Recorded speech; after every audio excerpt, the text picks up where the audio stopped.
Huffington Post Religion, How Studying Science Strengthened My Faith, by Samita Sarkar, from November 30th, 2015. Yes, I know, a new Kenthoven episode is coming, and yes, I'm gonna film for it, so don't get your panties in a twist. And there's gonna be a lot of words here from Hindu scriptures, and I'm not gonna be able to pronounce them correctly, I'm sure, so don't hate me. Many people think that science and spirituality will always be at odds, but true religion must be supported by science, and true science must be supported by religion. Okay, so since this is the first sentence in the article, I suppose you're using it to lay out the claims you're going to be defending here. And the claims you've made are 1. There actually is a true religion. 2. True religion must be supported by science. Wait, does that mean your religion wasn't true until, like, a few hundred years ago? Or does it mean true religion must be supported by science, but only eventually, which really means you'll just believe it now without scientific support, because eventually it might be supported? I think I'm already beginning to understand what kind of article this is, and I suspect there won't be a lot of unambiguous and meaningful sentences in it. 3. True science must be supported by religion. I'm not sure if it has to be supported by true religion, just any religion, apparently.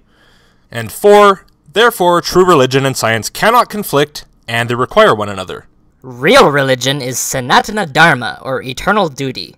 Another claim. Okay, I'll play along and assume for the sake of argument that there's a real religion, even though you should have defended that claim before making this one. So how do you know that it's eternal duty? And whose eternal duty is it? And what is that duty?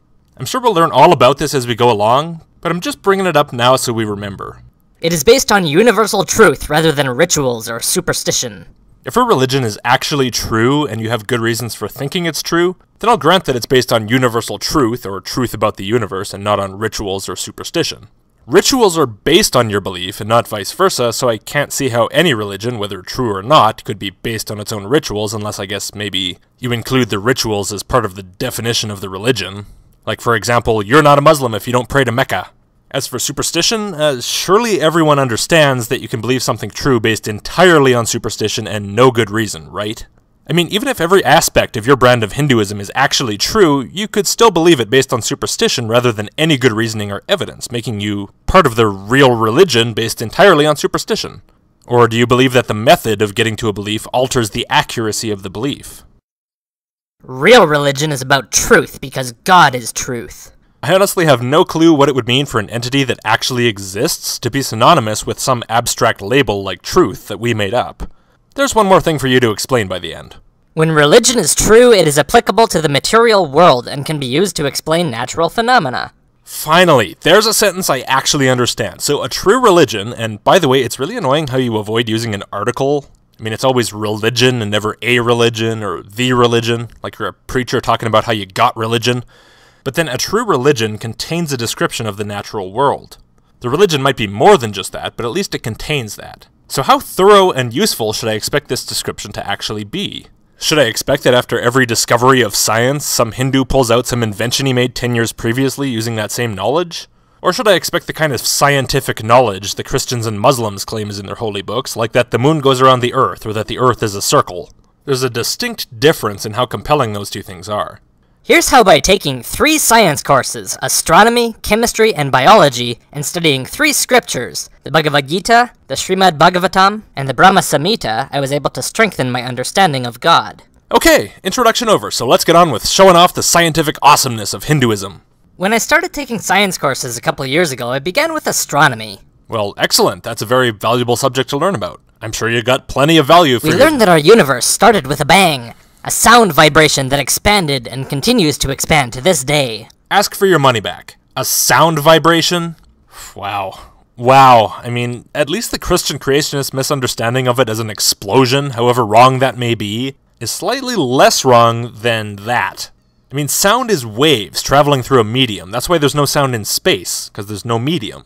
When scientists talk about the expansion of space-time itself, there's no wave or anything analogous to a wave. And what's more, a wave requires space to travel through, and time for its periods to occur in, neither of which you can reliably assert to be present outside of the universe. By studying scriptures, Bhagavad Samhita 548, Bhagavad Gita 17:23-24, I learned that through Mahavishnu's exhalation, our universe began to expand with a primeval sound vibration of Om.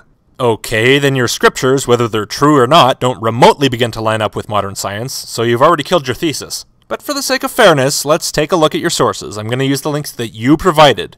Your first source. Brahma and other lords of the mundane worlds appearing from the pores of the hair of Mahavishnu remain alive as long as the duration of one exhalation of the latter. I adore the primeval Lord Govinda, of whose subjective personality Mahavishnu is the portion of portion. Okay, well that says nothing about the universe beginning to expand when Mahavishnu started to exhale, and nothing about sound, and nothing about Om. So it's completely irrelevant to any part of your assertion. And your second source. From the beginning of creation, the three words Om Tat Sat were used to indicate the supreme absolute truth. These three symbolic representations were used by Brahmanas while chanting the hymns of the Vedas and during sacrifices for the satisfaction of the supreme.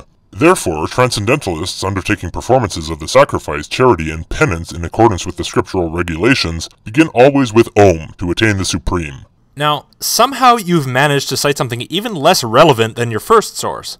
I mean, yeah, it contains the word Om, but it's not linked at all to anything else that you said. At least your first source contained the word exhalation. In fact, the Srimad Bhagavatam frequently refers to the universe as the cosmic ocean, with the planets as islands. Okay, but it's odd that you provide 0 citations for that.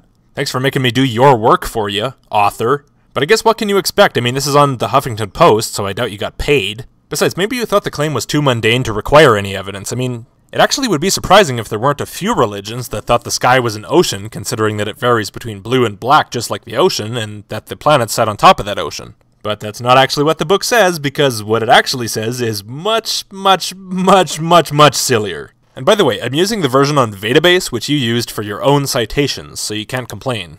So let's start with Srimad Bhagavatam, Canto 5, Chapter 26, Text 3-5. Here we learn something about the structure of the planets within the universe. At the bottom of the universe is an ocean. Above that are 20-something hellish planets, the worst of which is, as seems to be typical of theistic religions, reserved for atheists. According to 524, above these hell planets are a bunch of different planetary systems, which are called the subterranean heavens. Above these, and below some other planets, is Bhumandala, the planetary system in which the Earth resides. In 522, we learn that some of the planets above the Earth are Mars, Jupiter, Saturn, Mercury, and Venus. And we also learn that the Sun has slow, moderate, and fast speed settings, and in 520.43, we learn that it's situated in the middle of the universe. The distance from the Sun to the edge of the universe is specified as 2 billion miles. The Moon is 800,000 miles above the rays of the sunshine. I have no idea what it means to be above the rays of the sunshine, so don't ask. Apparently, the Moon is the source of coolness that helps in growing grain.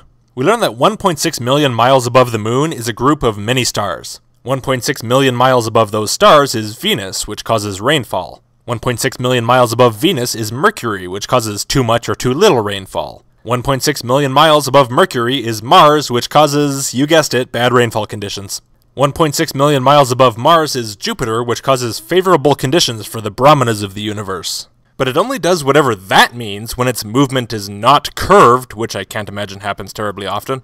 And 1.6 million miles above Jupiter is Saturn, which always bodes ill for the universal situation. In 516, we learned that Bhumandala is made up of 7 islands in 7 oceans that filled 7 ditches created by the wheels of Maharaja Priyavrata's chariot. The middle island is where the Earth is, and this island is in the saltwater ocean. 520 tells us the other oceans are made of sugarcane juice, liquor, clarified butter, milk, churned yogurt, and sweet drinking water. And to be honest, that makes me kinda wonder why the hell we're stuck with stupid salt water. So, the island the Earth is on, called Jambudvipa, has a mountain at the center which supports the Earth. In 523, we learned that everything in the sky orbits the pole star, like bulls yoked together walking around a central post. Now, there's plenty more crazy in there, and it's mostly an incomprehensible mess of half-described fantasy, so enjoy, audience. But Samita, are you really trying to tell me that this is what they taught you in your astronomy class? Because somehow I doubt they taught you anything even close to this. I hope they didn't teach you anything even close to this. There's a group of many stars closer to the Earth than Venus is. Saturn is 1.6 million miles away from Jupiter. An ocean of churned yogurt. And I haven't even mentioned the excruciating details on how astrology works. Sam, how are you not ashamed to publish an article online that says the cosmology in this book approaches reality in any way at all? This analogy was used countless times in my astronomy textbook, since outer space is composed mostly of, well, space. Analogy? Oh, the metaphor of the cosmic ocean with the islands and the whole thing, yeah. You know, I kind of forgot you even mentioned that right around when I mentioned the ocean of liquor. Okay, so yeah, I'm sure your textbook used the metaphor, but probably more like once or twice, more than countless times. Although, considering the apparent quality of the course as you've depicted it thus far, who knows, but I'm afraid that cherry-picking the word island is not going to be nearly enough to make modern astronomy match the huge volume of absolute nonsense in those scriptures. Although we know how our universe began, our astronomy textbook concluded that modern scientists are not sure of how, or if, our universe will come to an end. Will it expand forever? Will it end with a big crunch? Scriptures reveal that our universe will eventually be absorbed by Mahavishnu's inhalation. Okay, but you said at the beginning, and I quote, "True religion must be supported by science." and now you're claiming that science doesn't support Hindu scriptures because science has no solid answer to this question that the scriptures claim to answer. You've just debunked yourself. By the way, the consensus is starting to develop that the universe is not going to stop expanding. So what happens if it doesn't? If you live forever and you see the universe never end, will you finally admit that your religion was wrong? No, you got a lot of pages to work with there. I'm sure you'll just find something else to cherry pick to try and make it seem like it lines up with reality. The Srimad Bhagavatam and the Bhagavad Gita also casually make reference to extraterrestrial life. Huh. They refer to things just the same way you do. So casually that you don't even bother with quotations and citations half the time. So, by extraterrestrial life, do you mean the people who died on Earth and were sent to the hell planets? Or the inhabitants of the other islands of Bhumandala? Or the demons and demigods and monsters and who knows what else? Yeah, all that could be considered to describe extraterrestrials in some sort of ancient Indian space fantasy. But the aliens described there don't exist, because they're described as living on worlds that don't exist in a version of the cosmos that doesn't exist. Extraterrestrials might exist, but they're not going to be found on an island in an ocean of butter adjoining Earth's saltwater ocean. And since 520.46 in the Srimad Bhagavatam states that all living entities rely on the sun for heat and light, these aliens of yours are going to have to be found in our solar system or not at all if you want them to support the book. Although we have not yet made contact with aliens, astronomers are also aware of life on other planets. No, they aren't. Simply because it is a statistical reality. Okay, what's a statistical reality in this context? Aliens aren't real just because you think it's likely. It could be that almost every other planet in the universe has life, or it could be that none of them do. Yeah, we know there are lots of planets, and probably life isn't so complicated that it wouldn't happen twice, but that doesn't mean it did. As Carl Sagan says, there are 100 billion galaxies, each of which contains something like 100 billion stars. Because most stars have planets, life on other planets must exist. There's that must word again. You really like that word. You have a thing for that word. Your editor should tell you not to use that word anymore. So your reasoning is there are lots of planets, and therefore it's not just possible, not just likely, not just almost certain, but actually necessary, mandatory, that life on other planets exists. And I suppose that that life is the same as whatever extraterrestrial life is described in the Hindu scriptures, because, of course, that added specificity wouldn't affect the probability at all. The Arecibo Observatory was created in 1960, largely with the intention to search for alien life. Okay. Has it found any? No? Is that why you didn't waste more than one sentence on it? The Drake equation can be used to estimate how many planets in our own galaxy at this moment could feasibly contain life intelligent enough to contact us. You really don't know how the Drake equation works, do you? Here, let me help you out. Step 1. Make up some bullshit numbers. Step 2. Plug them in. Step 3. Marvel at how much time you just wasted that could have been spent actually looking for alien life. The equation depends on a number of variables, but Khan Academy has completed the equation in an online tutorial, concluding that there could be 12.5 of such detectable civilizations. Oh my goodness. I guess I was wrong. Wrong this whole time. See, I thought I only cared about, reality, not yet another wildly different result of that equation, but if the Khan Academy, the fucking Khan Academy made up the numbers, then wait, how do you get 0.5 of a civilization? But of course, if they can go faster than the speed of light, and we're still eating flesh, then talking to us just isn't worth their time. I didn't realize these two things were interdependent. Apparently you can't go faster than light unless you also cluck disapprovingly at meat eaters. Even if you're some weird alien that doesn't even know what meat is. Okay, so this seems fun. Can I try a few? Of course, if they can put Christmas in July by using a time warp, and we're still pouring cow dung on our vegetables, then talking to us just isn't worth their time. Of course, if they can wrap their flageoliths around a Wadagorp and frank their flumpo, and we're still using ballpoint pens. Talking to us just isn't worth their time. Of course, if they can flip heads 10 times in a row every single time, and we're still writing blogs about science in scripture, then talking to us just isn't worth their time.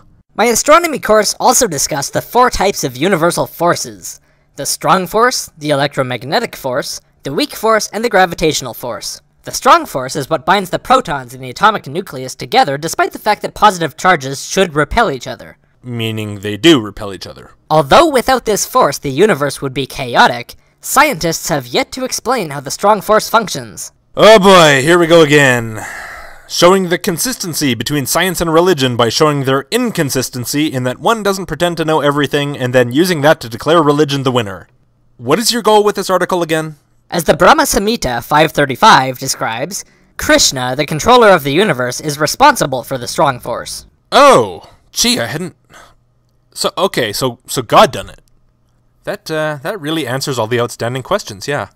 So, nuclear physics and everything, we're done? We're done there? But seriously, if that book describes Krishna being responsible for the strong force, what should I actually expect to read there? I mean, personally, when someone makes that claim to me, what I'll expect to read is a description of what a proton is, and how positive charges repel each other, and how Krishna holds them together. Now, that's the minimum I'd expect based on your claim, so let's see. And I'll use your own words, even though the first ones are your interpretation and not a quote. He maintains order through his energy, which pervades his material creation. All the universes exist in him, and he is present in his fullness in every one of the atoms that are scattered throughout the universe, at one and the same time. Well, that doesn't say what you said it says.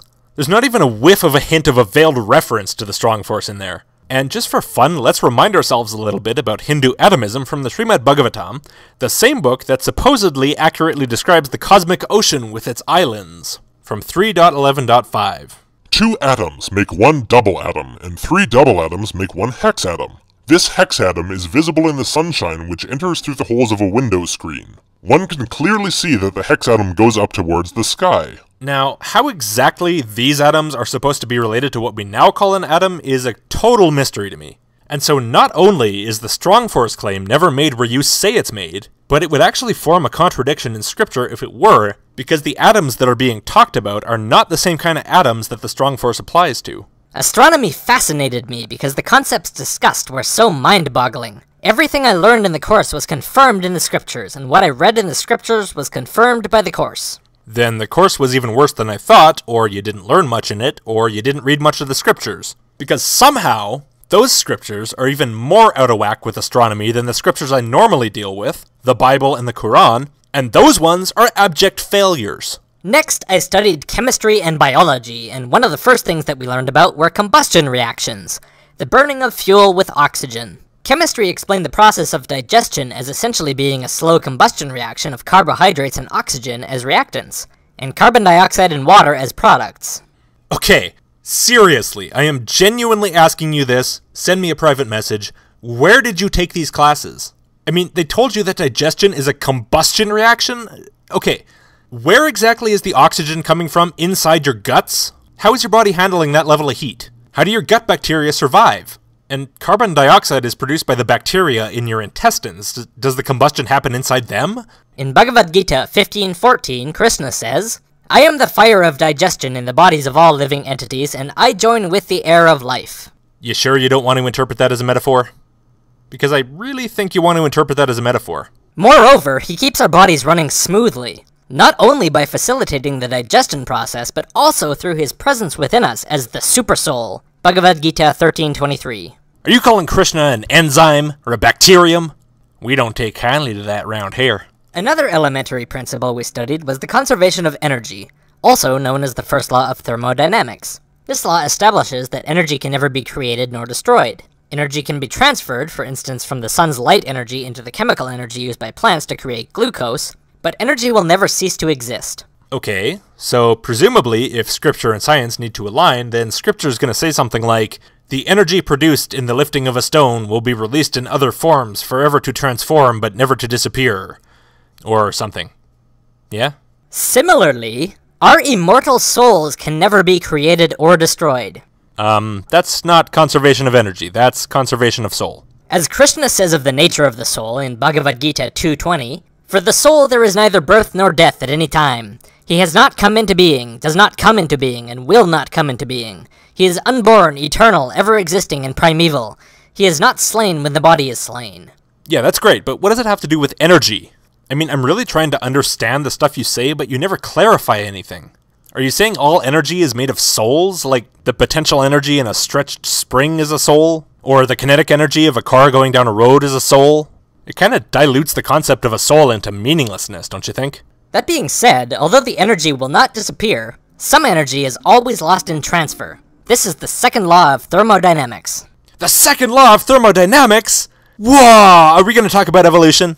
Come on, let's talk about evolution. This explains why only a few animals are at the top of the food chain. It is impossible to support more due to the significant loss of energy at each step in the food chain, which can even be a 90% loss per trophic level. Oh, that's not anti-evolution usage. This is something new. Go on. It is energetically inefficient to eat from the top of the chain because we receive only a small portion of the energy we would obtain if we ate directly from the bottom. You receive less energy from eating food from the top of the food chain. The energy you take from eating stuff, have you ever heard of, like, Weight Watchers? See, the energy you take from eating stuff is based on how many calories you eat.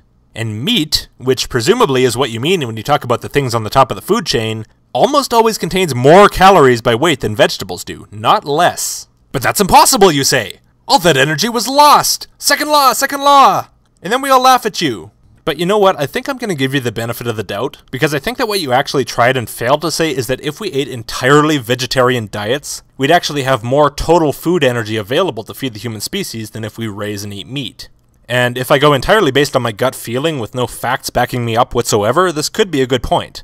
If we didn't raise animals to eat, we could remove all the crops of hay and whatever else we grow to feed them, and replace those with vegetables for direct human consumption, which would mean we skip the middleman, and avoid sacrificing most of that food in the form of animal waste products and heat loss and so on. And at least intuitively, that makes sense. But I'm not sure why you tried to tie this to the second law of thermodynamics, the increase in total entropy over time in a thermodynamic process. Maybe you just want to sound smart? I don't know. In my biology course, I learned that since plants are producers of glucose, it is most environmentally efficient to eat plants directly rather than to eat animals that have eaten the plants. It's probably plenty more environmentally efficient to eat only plants than to raise animals to eat. I mean, cows and chickens and so on are pretty disgusting in large groups and they don't really help anything. So you could have just said that large-scale raising of animals for food harms the environment. But instead, you went the route of saying that it's environmentally efficient to be a vegetarian because plants produce glucose. Now, I honestly have no idea how you made that leap. And I have even less idea how the second law of thermodynamics is relevant. I mean, yeah, these processes are going to act in accordance with the second law, but so is everything. It's too basic, and it's not really applicable to the point that you're trying to make. Herbivorous animals live in symbiosis with plants because we produce the carbon dioxide that they need, and they in turn produce the oxygen that we breathe in to break down the glucose in our cells, produce the energy molecule known as ATP, and power all of our bodily reactions. Moreover, our brains run on glucose and require a continuous supply. There are actually numerous citations, both scientific and spiritual, that support a flesh-free diet, but I'll save that for my next post. Lady, I don't know where you live or what it's like there, but where I live, there's no glucose shortage. You feeling low on glucose? We've got a million ways to get your fix. Saying if you stop eating meat and start eating more vegetables, you'll get way more sugar in your diet is not exactly good salesmanship. This brings me to my final point, Newton's third law, which is also known as the law of karma. By who? States that every action has an equal and opposite reaction. What we eat has a direct and profound impact on our physical and mental well-being, which is why scriptures encourage an ahimsa, non-violent vegetarian diet for those that are serious about their spiritual development. A non-violent diet is best because every action has an equal and opposite reaction, with the implication being, what? That if you eat food you violently killed, your food's gonna violently kill you? You do understand that Newton's third law is the third law of motion, right? It applies to the physics of, like, kicking a soccer ball, not some moral retribution. If you fire a gun in space and you float off in the direction opposite the bullet, that wasn't the universe trying to get revenge on you because you shot it. Okay, if this is called the law of karma, then I've been under a very, very wrong impression for some time about what karma is because I thought that word referred to a lot more than just Newtonian mechanics. Studying science only strengthened my conviction and commitment to this amazing, spiritual, and delicious diet. Okay, today we're doing Unit 6, Newton's third law of motion. Ooh, this sounds complicated. Holy crap, if I drop a basketball, it'll bounce? Shit, now I better be extra vegetarian. It also complemented what I've been reading in various ancient scriptures, and made my faith even stronger. Example? No? Well, small loss. I mean, the scriptures probably do talk about bad karmic effects for eating meat. I'll give you that one. Unfortunately, there will always be people who misinterpret data and misquote scriptures. And who cherry-pick single words from scriptures to try to validate the scriptures. You know, when you mentioned the cosmic ocean with islands, I expected a few verses with maybe a sentence that you'd liberally interpreted, and maybe some nearby sentence or two that would cast doubt on your interpretation. You know, I'm used to dealing with Bible quotes, after all, but what I actually found was that those 3 words, those words that you mercilessly slapped and beat out of shape with an astonishing level of disrespect for your scriptures, and then tried to apply to science, those words were surrounded on all sides by dozens, if not hundreds, of pages of text that completely demolished your interpretation of them, complete with detailed, if confusing and totally wrong descriptions of the structure of the universe, totally wrong measurements of the distances between planets, totally wrong descriptions of the orbits of the sun and planets, and so on. It isn't just some shade of context that disagreed with you, it was the entire scripture. Okay, those scriptures of yours, they're not in alignment with modern scientific knowledge in any way whatsoever, and frankly, they're the most ridiculous damn things I've ever had the displeasure of having to read for a video. You could have just enjoyed the scriptures as the interesting records of ancient thought that they are, or as an entertaining fantasy, or if you really insist on revering them, you could have just seen them as a giant set of metaphors. But instead you belittled them by cherry-picking them and interpreting things into them that simply are not hinted at no matter how charitable I want to be. You claim to think the scriptures are truth, but I don't believe you. I think you think they're untruth that has to cut off truth's face and wear it like a grotesque mask. And then after you've done all that, you add a disclaimer that other people are going to try to do what you just did by twisting science and religion to fit their personal biases. You've tried to preemptively end the discussion. Now, when people call you on your bullshit, you can just assert that what you said is correct and what everyone else said is a misinterpretation and misquote. The fact that you felt the need to add this line to your article makes me strongly suspect that you knew the flaws in your arguments, and you knew what people were gonna say, and yet for some reason you decided you had to publish it anyway. People who do this will always be questioning the validity of the other side. But in actuality, science and spirituality must always be aligned. I question the validity of every side.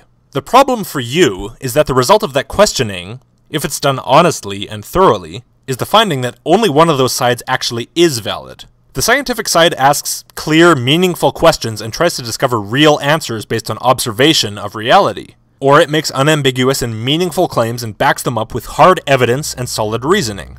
On the other hand, the religious side makes a bunch of empty assertions backed by nothing but big words that may or may not form even a coherent thought. And when people point that out, it tries to steal some of the credibility of the scientific side without actually bothering to do any of the work. That's why religion nowadays tries to attach itself to science like a lamprey, and why science categorically does not need religion. And just to be clear, categorically is defined in the dictionary as without exceptions or conditions, absolute, unqualified, and unconditional. Religion has nothing to do with the tool of science, and it's worse than unnecessary and valueless. In fact, religion, and more generally religious-style thinking, is the greatest enemy science has ever faced. It cannot be anything but detrimental to both the use of that tool and to the public's understanding of the tool and adoption of a scientific, evidence-based way of thinking. You serve as a brilliant example of an individual case of religious thinking damaging a person's ability to think scientifically. Both are valid because both are based on truth. Says you. And there wasn't one sentence in this article that even tried to demonstrate that. And now we're back to the assertions from the start of the article, and you haven't made any effort to back any of them up or even explain any of them. Do you remember what they were? There's a true religion must be supported by science, true science must be supported by religion, therefore true religion and science cannot conflict and require one another, real religion is eternal duty, real religion is about truth because God is truth. Honestly, I don't really understand the point of this article. I think you're trying to demonstrate that religion and science are compatible, but the way you phrase it, it's based on the assumption that religion is true in the first place. And you haven't even tried to demonstrate that. You didn't even try to use that argument that science said one thing, but scripture said it first, and therefore scripture is divine nonsense that I get from Christians and Muslims all the time. No, it seems more like what you're saying is, I think science and scripture are both true, so I have to find ways to abuse the scripture until it kinda sorta maybe kinda fits science. It's very strange and very pointless and, frankly, very disrespectful to the scriptures. Honestly, you would be better off just saying the whole scripture is metaphor for something about life. Whatever. I mean, it doesn't matter. You can make up whatever bullshit you want, but the way you do it does not honor your scriptures. You barely even seem to like them. It seems like an obligation for you to accept them. And you have this chore of trying to make them fit science. It's sad. Why do you bother? And that's all I got on that. That last video, Joe Muslim, I made it really quickly, and honestly I hadn't even planned to put it on Patreon at first, so my patrons didn't get their mention at the end of the video. But have no fear, patrons. Logic still loves you. So this time I'm gonna read out all the names of everyone who'd normally be displayed at the end of a video, and probably butcher most of them. Here goes. Alright, so here are the people who've pledged $15 or more. Now, all of these people I have pledged my eternal non-platonic love to, but also, I've pledged to pretend that I'm attracted to them, so all these people are super sexy. But I've also pledged to pretend to be attracted to the $10 people. So obviously, at the $15 level, you get 1.5 times as much pretending as you do at the 10. James Talbot, Cameron Bond, Dan Monger, Bill Ryan, John P.K. Shea. Alright, and here are the $10 people. These are the people I've pledged my eternal non-platonic love to, and that I'll pretend to be attracted to them, but like only the normal amount.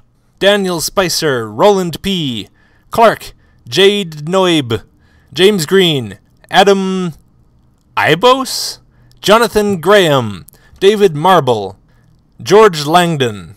Alright, and finally, here are the $5 people. I have pledged my eternal non-platonic love to these people, but I'm not going to pretend like the ugly ones aren't ugly. Not for $5. Pfft. I'm just kidding, you're all smoking hot. Katerina Sabel, Drew Brown, Thomas Sandvin, Brendan John Mahon, John Wick, Luke Blackburn, Jesus Christ, Anti-Lis,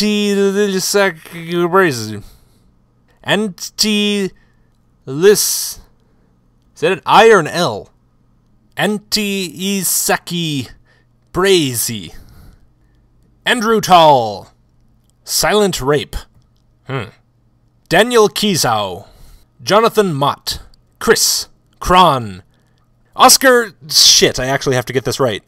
Hey Oscar buddy, do you pronounce the J in your last name? And like what syllable does the accent go on? Because I have no idea. I kind of assumed that you pronounce the J like a Y, you know? But I don't know, like is it a Swedish name? Did the Swedish pronounce the J? Or do they pronounce it Y? From your last video it sounded like it was J, and you said it sounded like jungle. So I'm gonna go with Oscar Jungle. Sorry man. Michael Kieram, Christian Collings, Philip Palmer, Douglas Heaton, William M. Snell, Leslie Rowan, and last but best, Rebecca Greenwald. Thanks you guys, you are fucking awesome. You're like my inner circle of viewers. Most best. Many people think that science and spirituality... Sorry, I had something in my throat. Many people think that science and spirituality will always